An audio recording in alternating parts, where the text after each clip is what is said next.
आ जाओ अभिजीत। तो ये भारत के 25 लाख वकीलों का एक सम्मान है और ये वकीलों की अब जिम्मेदारी होगी कि पार्टी को और सरकार को मजबूत करें। फिर से सदन में जाने का मौका मिला है। हम कॉलेजियम सिस्टम के को हटाकर फर्स्ट बिहार झारखंड देख रहे हैं आप। मैं हूं आपके साथ सदन सिंह। 2024 लोकसभा चुनाव के बाद बिहार में 2 राज्यसभा के सीट खाली हुए थे जिनमें उपचुनाव होना है, लेकिन आज जो है नामांकन का आखिरी तारीख था। एक नाम उपेंद्र कुशवाहा का तय था, लेकिन दूसरा नाम कल देर रात मनन कुमार मिश्रा का सामने आया। आज जो है दोनों प्रत्याशी बिहार विधानमंडल पहुंचकर नामांकन दाखिला कर दिया है और उसके बाद कई बड़े दिग्गज नेता, बिहार के मुख्यमंत्री नीतीश कुमार, दोनों डिप्टी सीएम सम्राट चौधरी और विजय सिन्हा भारतीय जनता पार्टी के प्रदेश अध्यक्ष दिलीप जायसवाल और कई बड़े दिग्गज नेता यहाँ पे शामिल थे। आज नामांकन का आखिरी तारीख था। दोनों नेता ने आज नामांकन कर दिया है और ऐसे में क्या कुछ कह रहे हैं उपेंद्र कुशवाहा और मनन कुमार मिश्रा, आप पहले उनकी बयानों को सुनिए। कॉलेजियम सिस्टम को खत्म करने के लिए लगातार हमने पहले सदन से सड़क तक आवाज उठाई है। इस बार फिर से सदन में जाने का मौका मिला है।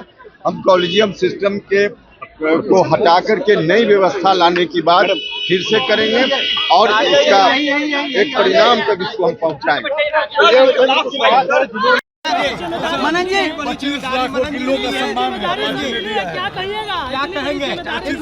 देखिए, पार्टी ने यह जिम्मेवारी, सरकार ने यह जिम्मेदारी माननीय मोदी जी ने, माननीय अमित शाह जी ने और माननीय जेपी नड्डा जी ने, शीर्ष नेताओं ने यह जिम्मेवारी दी है। तो ये भारत के 25 लाख वकीलों का एक सम्मान है और ये वकीलों की अब जिम्मेदारी होगी कि पार्टी को और सरकार को मजबूत करें।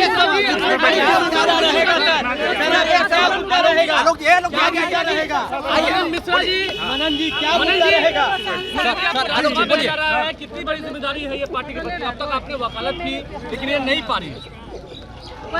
ये नहीं पा रही है, लेकिन वकालत के अनुभव से, वकालत में भी राजनीति करता रहा हूं, तो इसका बखूबी, इसका भरपूर फायदा भारतीय जनता पार्टी को मिलेगा, सरकार को मिलेगा। अभी उपचुनाव है, फिर विधानसभा चुनाव है, आपको भेजने का ये फल मिले।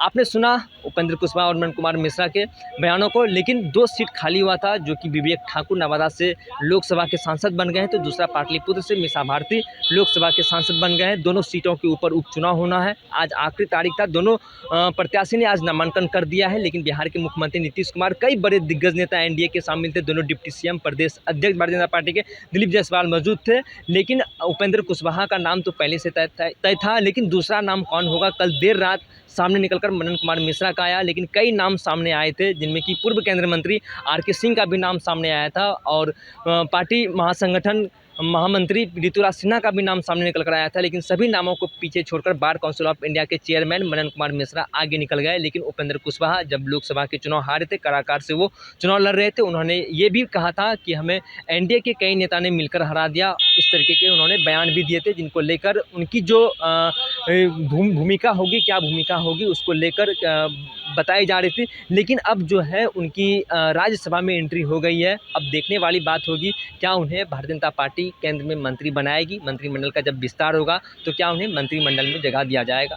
बहरहाल इस खबर में इतना ही। आगे की अपडेट के लिए आप बने रहिए फर्स्ट बिहार झारखंड पर। मैं सदन सिंह, पटना। पनोरमा ग्रुप, जो सोचता है वो करता है। आपके अपने सपनों का आशियाना।